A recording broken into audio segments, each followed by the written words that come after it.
Back in the 1960s, the US government had this wild plan. It was called Project Plowshare. Their idea: use thermonuclear bombs for massive construction projects. Seriously. We're talking new canals, harbors, even highways, all carved out with nuclear fire. And the guy behind this whole thing? A brilliant and intense physicist named Edward Teller. See, Teller had championed the H-bomb, a weapon thousands of times more powerful than what was used on Hiroshima.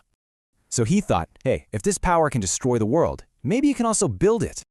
Plus, calling it peaceful was a pretty convenient excuse to keep testing new bombs. So, first up on their to-do list, blast a brand new sea-level canal through Panama. And why? Well, look at the numbers. Nukes were estimated to be almost half the cost. But before that, they needed a small test. You know, just carving a new harbor in Alaska. The theory seemed flawless. Detonate the bomb deep underground, and the crater itself would trap the fallout. So, December 1961, the very first test goes down in New Mexico. What could go wrong? Turns out, a lot. Unexpected water caused a plume of radioactive steam to just erupt. But did they stop?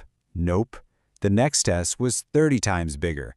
This one was for real excavation. And because of a miscalculation, it punched a massive radioactive cloud right into the atmosphere.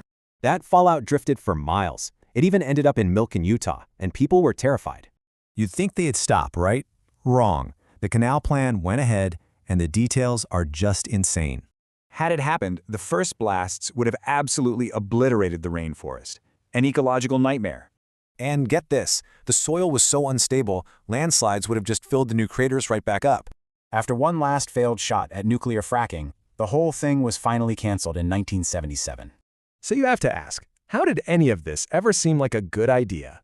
Well, when World War III felt like it was just around the corner, this was their strange attempt to find hope.